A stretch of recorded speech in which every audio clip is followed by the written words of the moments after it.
Pinatay nila ako. Wait. Dali ka, man. Dali.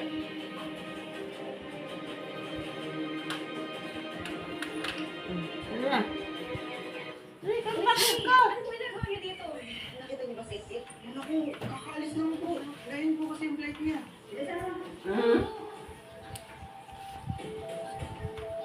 Awa. Awa, li, uli. Awa, li. Awa, li, awa. Surprise, my dear niece. Now we need to get her home to freedom. Let's go. Palapit na ako palapit sa aeroplano. Ako marikit.